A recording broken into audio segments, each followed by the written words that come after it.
ما ورته یو څو خبرې واورولې نصیحت مې ورته وکړو دغسې نه هغوی وتښتېدو نور زما به اوس دغسې او عمرونه به یې داسې وو 12-14 کاله دغې کې دی به ته راټینګ کړي چې لوی شي دې کارونه نه دی به راټینګ کړي موږ یې زه به نن دا خبره لږه صفا کوم او ښه به کېږي به نه یو نقصان خو دا شو چې زموږ نه دین پاتې شو د شهوت د انسان نه دین پاتې کوي لکه یو سوچ به ستا بس یو دماغ نشه شي نشه ښځه او ښځه یو ریاض بالله لک ولک دویم کار د یهودو چال ته ګوره زمونږ سړي خراب کړو د هغوی مردانه طاقت یې ختم کو نو د هغوی ښځې راولګېدې په نورو هلکانو پسې لاړې او د هغوی نه خپل شهوت پوره کوي دا د یهودو د لاسه زما ځوان د 14 کالو په عمر کې لغړ فلم ګوري او هغې ته شهوت په خپله پوره کوي دی به سبا له ښځه وساتي د ده به سبا له بچي پیدا شي دویم دریم څلورم واده خو پرېږده دا خو د ځوانانو کار و پخوا خو ما ته دا ووایه چې دا ځوان به یوه ښځه وساتي یوه به وساتي چې د ده د 14 کالو د عمر نه 14 کالو د عمر نه د دا قصې کوي ما له به دا ګرنټي څوک راکړي چې دی به خپلې خور ته څه نه وایي دا فلمونه چې وګوري د ده نه زناور جوړېږي که نه جوړېږي زناور دماغ نشه شي نشه بلکل د دې ټیم کې نه مور پیژني او نه خور پیژني او نه لور پیژني او شوي دي داسې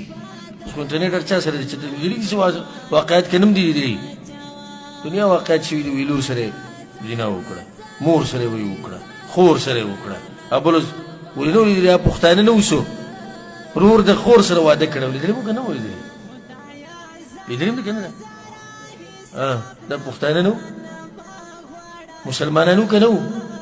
مسلمانانو ورور د خور سره واده وکړه د برکت د دقې انټرنیټ او فحاشۍ ده چې یهودو به موږ کې خوره کړې ده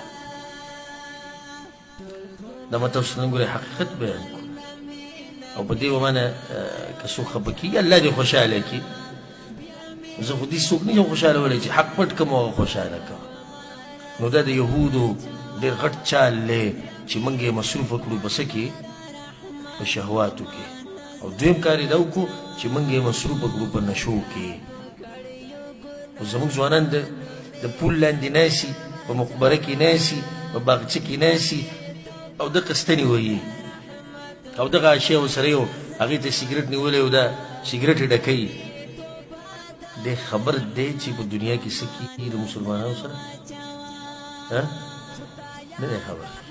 دی خبر دی چې قرآن او حدیث باندې عمل کمې درجې ته رسېدلی دی څوک یې مني که نه مني هغه د خپلو چرسو غم وړی د خپلو هیروینو غم وړی د خپلو پوډرو غم وړی نو دا د هغوی هغه طریقه وه چې د ډېر حده پورې په دې کې هغوی کامیاب شوي دي الله دې زموږ د ځوانانو زموږ د ښځو دې الله حفاظت وکړي والله سبحانه وتعالی دې موږ د فحش کارونو د فحش فلمونو د فحش تصویرانو نه دې الله موږ لرې ساتي په امن او امان کې د دې سره زموږ د درسونو اختتام ته ورسېدو او انشاءالله پر روان درسونه کې به بیا غزوة بحران او دغه شان یو سریه سریة زید بن حارثه د هغې تذکره او د هغې نه بعد بیا د په اسلام کې یو ناشنا غزا غزوة احد د هغې سیرت به شروع کېږي الله سبحانه وتعالی دې موږ پوه کړي په قرآن او حدیث باندې او الله سبحانه وتعالی دې موږ د پیغمبر صلی الله علیه وسلم په نقش قدم روان کړي او څنګه چې الله سبحانه وتعالی موږ په دې مبارک جومات کې یو ځای کړي وو دغه شان دې الله موږ او څوک چې دا پروګرام ګوري او څوک یې چیني او څوک یې چې اوري الله دې موږ ټول په جنت الفردوس کې یو ځای کړي هذا والله اعلم وصلى الله وسلم على نبينا محمد وعلى آله وصحبه أجمعين.